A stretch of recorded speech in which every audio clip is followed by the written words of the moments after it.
Oh, that was a great song. Thank you. Good morning, everyone. I wanted to start off by first thanking Thomas and Leslie and others from Esri Singapore for inviting me out here. Uh, I lived in Hong Kong for a short while, a little over a year, and I traveled to Singapore 2 times. Both times I did what tourists tend to do, which is hang out in Clark Key and eat a lot of chili crab. Um, this time around, I actually got a chance to engage with a lot of the leadership around Singapore, and it's been an incredible opportunity. So what I'm here to do, and just to give you a heads up, I tend to walk around a lot, so your heads may be swiveling back and forth. Just to give, what I'm going to talk to you today about is my time when I was the Chief Analytics Officer at New York City about 6 months ago before I came to Esri. Uh, I ran the Mayor's Office for Data Analytics, which the way I like to describe it was a no-cost analytics consulting firm to the city of New York. So what that meant was whenever the mayor ran into a really complex, intractable problem, he called on my team, and we used data and analytics to help them take on any number of challenges. I'm going to discuss just one of the many problems that we took on in New York City and how we use the science of where, not only to take on the challenge at hand, but then also to grow the capabilities such that we were more sustainable and a more reliable capability. Right? So in the summer of 2015, there was a bout of Legionnaires that hit New York City. So this is actually not correct. Ultimately, 12 New Yorkers died and 128 people were infected with Legionnaires across New York City. And so the Department of Health went in and quarantined the area where people were being infected by Legionnaires. What they found was that, does anyone here know what a cooling tower is? You know what? Prior to this problem, many people in New York City didn't know what cooling towers were. So what a cooling tower is it's a big unit that sits on top of buildings. Anyone here been to New York City? Okay, if you walk past some buildings, some tall buildings, you might feel a light misting hit you. They sit on top of buildings, and their job is to help the air conditions keep these large buildings in New York City cool.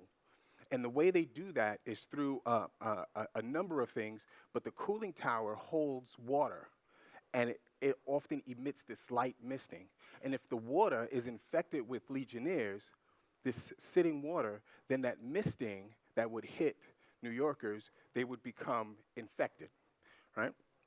So 12 New Yorkers died, 128 people were infected. And so the city essentially said, where are all of the commercial cooling tower systems in New York City? Because we had to find every single cooling tower because people were getting infected and dying because of these cooling towers. But prior to that, this was not a data set that New York City was managing or even knew about. So the mayor called my office, I remember, it was actually on a weekend, gave me a call and said, we need to figure out his number one question was, well, where's the data set that identifies all of the cooling towers? You know what my response was? What's a cooling tower? Right? Then once we talked, a lot of us got on the phone that weekend and we figured out cooling towers sit on top of buildings. So we worked with a bunch of agencies, and a bunch of agencies began to share data to help my office crunch the data to identify where cooling towers sit. And so ultimately, the city asked a question, and the analytics team has to transform that question into an analytics question.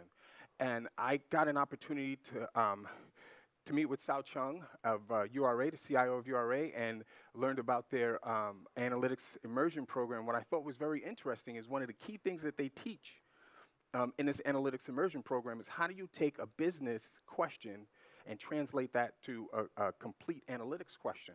Because oftentimes the question that is asked on the business side is not one-to-one translation to an analytics question. And so that's a key strategy. You immediately have to do that in order to successfully execute an analytics problem, especially in urban spaces. So I'm going to give you a quick sense of what life was like for my team. Now, mind you, at the time, my former team, there was only 5 data scientists and myself. and many of them were newly hired, right? And so relatively young and smart, like many of you guys. And so um, we were asked to take on this effort. Here's what the effort looked like on a daily basis. On 6 a.m., we would cut a list of locations, a large list, and hand them out to canvassing teams across New York City. So that was the fire department, police department, Office of Emergency Management. We gave a set to our version of MSO, which we call 311. We gave a set to 311, and they made phone calls instead of getting phone calls. And so we disseminated this list. And so from about 7 a.m. to usually about 10 p.m. at night, these canvassing efforts were out in the city, knocking on doors and calling people's homes to figure out and asking them, do you have a cooling tower? Knocking on someone's door, do you have a cooling tower? And so that was the first set. By the end, each one of these separate canvassing efforts would have the data, they would bring it back, normally in Excel spreadsheet, and then they would send it to my office, usually around 11 p.m. at night. Most nights we got the clean data usually around 1 a.m. And then from 1 a.m., usually till about 4, we would integrate all of that data, count which places had cooling towers, which places didn't have cooling towers, which places had people who didn't answer the door or answer the phone, and so on and so forth, or places where people hung up when we called, and or places where we called and they said they had cooling towers, they said they had a cooling tower, but then we knocked on their door and we found out that they actually don't have a cooling tower, it's just the air conditioner, right? So we had to count all of that. It usually took a few hours, and then usually by 5 a.m., 4 or 5 a.m., we were done. Now, my team, we were working in shifts, so many of us slept in the office. And this was for 3.5 weeks straight. Every single day, we did about 18 to 20-hour shifts. And then usually about 6 a.m., I would send this report, this daily report, to the first deputy mayor of the city, to the deputy mayor of operations, and the mayor. And they would get the report. And then by 8 a.m., city leadership, the commissioners would have a morning meeting, and we would figure out how are we doing in finding cooling towers. This was very key, primarily because New Yorkers died, and we could not go another day without finding all of the cooling towers and cleaning them and registering them, or else we would be in trouble, because at the core base of what a government's job is to do is to protect its citizens. And if we couldn't protect New Yorkers from dying once we got our arms wrapped around this challenge, we were in big trouble. So this was a 3.5-week effort. Every single day, we went through this 18 to 20-hour routine, except on Sundays. So we use machine learning, and this is just going you through the steps. We used machine learning. We distributed a strategic subset of entities. That's the list that we put out. We supplied the canvassing support with routing algorithms, and I'll talk to you about that a little bit later. And then we managed incoming data, and we refined the model and the target list. Right? And so what's key there is that every single day, we had canvassers coming back to us saying, the list you gave me was no one had a cooling tower. So we were able to look at the characteristics of the places they went to and shift our model such that we can better predict where cooling towers were. So this was a daily operation where we were getting feedback and refining the model every single day. So finding cooling towers using the science of where. So there were a lot of where questions, a lot of where are things. So one thing that the fire department came back to us and said, you know, if you think about this smartly, why don't you point us to, instead of just sending us to places where you think there are cooling towers and having us knock on doors, and most folks don't answer their doors during the day, many people are out at work, and so on and so forth, why don't, since cooling towers are on top of buildings, some of these cooling towers we can see from the ground. So actually, why don't you send us to locations where we can actually look and see if there are cooling towers on buildings? That would be helpful. They can get on their ladders, they can get up pretty high, binoculars, and so on and so forth. So we started to find not only addresses of places that we thought had cooling towers, but locations, parks and otherwise, where we could send canvassers just to look at surrounding areas, right?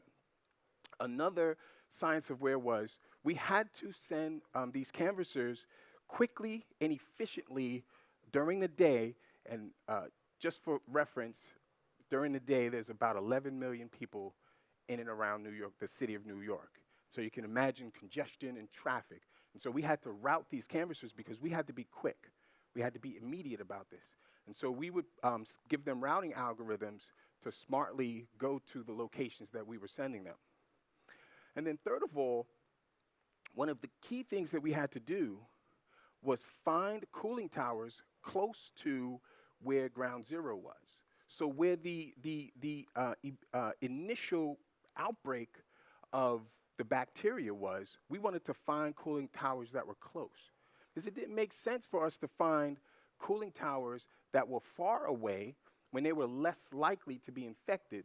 The cooling towers that were closer to where the initial outbreak started were more likely to be infected. So it made sense for us to try to find the cooling towers that were closest to the initial outbreak. And so we had to identify all of the cooling towers that were close. And so we used science of where to take on all of these challenges. So like I mentioned, there was constant analysis every single day, every single hour. My team was trying to figure out how can we more smartly and better and faster find cooling towers. Because every single day where there were more cooling towers, how do I say this? The city leadership was getting more and more upset, right? And more concerned. And so we had to drive this aggressively. So one of the things we did was we flew planes. So every single day we're trying to think of ideas that can help us. So we started to fly planes and take pictures of buildings. One of the things that we found out from the fire department was that cooling towers will not be on a building under 7 stories tall. So we began to identify, again, using the science of where, because it didn't make sense for us to fly these planes over all of Manhattan, all of Brooklyn, all of the Bronx, all of Queens, and all of Staten Island, right? And so we had to identify locations where there were a large amount of buildings over 7 stories tall, which is mostly Manhattan, tends to be, generally. The next thing we did was once the dust settled, and after, I would say, about the first week, and we started to get into a groove, then my team really did what they do best as data scientists, is they began to build algorithms and strategy to more smartly take on this challenge. And so what we began to do is take training sets of the data, of the feedback that was coming back from the field, and run algorithms, machine learning algorithms on top of those.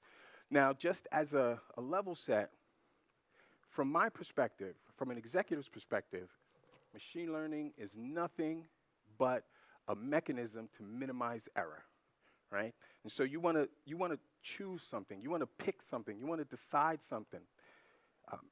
Machine learning just learns from historical data and allows for you to minimize error on that selection. That's it. That's what I thought about, right? You guys think about ones and zeros. You guys think about Python. You guys think about R. From an executive's perspective, all I needed was my team to minimize the error. So that meant I wanted a high hit rate. So when you gave an address to someone who was canvassing, a firefighter who actually should be out fighting fires, but now because of this emergency is looking for cooling towers, we want 100% hit rate. So what we actually did was, I remember this was one Sunday. Normally I let the team kind of sleep in because they spent their week really grinding. This was one Sunday, and we spent the whole Sunday going through multiple algorithms and think about all of the different types of algorithms that we could actually utilize. And I remember a couple of the smart members of my team said, forget one algorithm, why don't we run multiple algorithms on top of each other That way, because some algorithms are good for certain things. Many of you know this. Certain algorithms are good for certain analysis and minimizing error, and other algorithms are good for others. I won't spend a lot of time on this, but we looked at multiple algorithms that raised our hit rate to 80%. So essentially, from that point on, 8 out of every 10 buildings that were knocked on had a cooling tower. That was absolutely phenomenal from the standpoint of prior to that, we were at 1 out of every 10. So 1 out of every 10 building that was getting knocked on had a cooling tower. After we did our modeling and spent a couple of days refining the model, we ended up over the last week to 2 weeks having a hit rate of 8 out of 10. And so we also managed the data that was coming in because, like I said, the city had never understood what a cooling tower was and didn't manage a data set around cooling towers. So we built a system that actually managed this data set and pushed out a reporting set because the mayor wanted a report every single morning. Now, I always tell the story about there were 2 instances in which I sent a report to the mayor and they weren't good. The numbers were going down. You say, well, how does the number go down? Because one canvassing effort finds cooling towers and another canvassing effort comes out and says, yeah, they really didn't have a cooling tower. They thought they had a cooling tower. And I got a phone call from the mayor, 7 o'clock in the morning. That's the scariest thing in the world to get, a phone call from New York City mayor, 7 o'clock in the morning. So again, we ultimately identified 8 out of 10 every time we sent the canvassing out. So just to go through what we learned, after that effort, it was really crazy. We all sat down and we all thought about what did we learn, what worked in that effort. We did what was called a postmortem. We translated the question into a clearly defined analytics problem. We had access to city data. We used analytics, constant and consistent ground truthing built into analytics. That means every time we implemented a model, we sent the list out to get tested, and then we got the verification back, whether it was a good model or a bad model. So constant and consistent. We communicated with teams, and we also, one of the things that I did was I embedded my data scientists in the canvassing efforts. So whenever the canvassing efforts would come back to their respective headquarters, I would send one person from my team to hang out with the fire department and work with them with their data to clean it and get it back over to hang out with NYPD, so on and so forth. So we embedded the data scientists with the domain experts, the people who are actually doing the job. So I got a call from the first deputy mayor a couple of weeks after this happened, and he essentially said, good job. You guys did well. Thank you very much.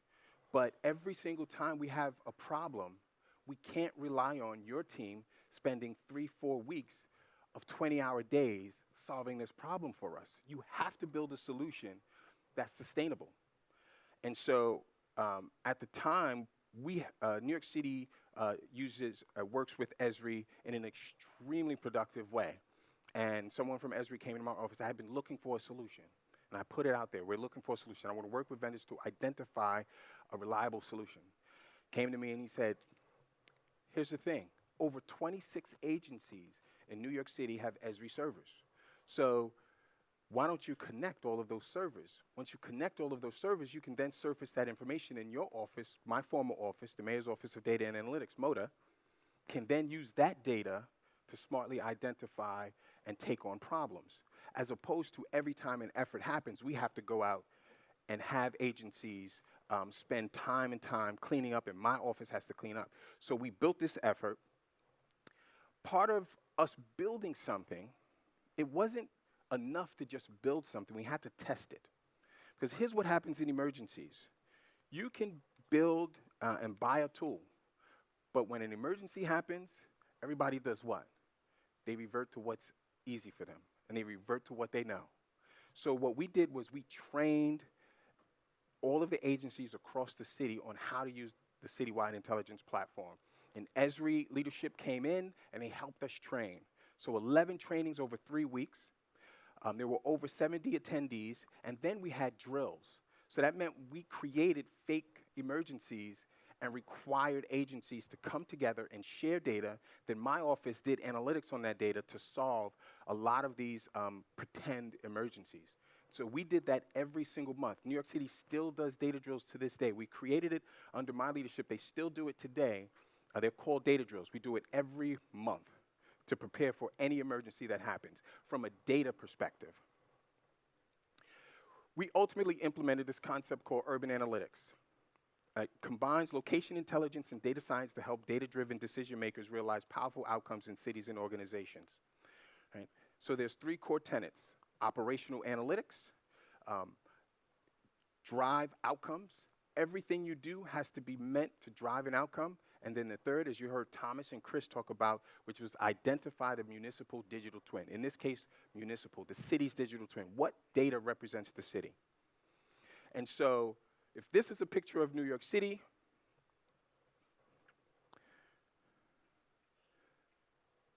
oh, I think it locked up on me. I'm going to show you a product that we built.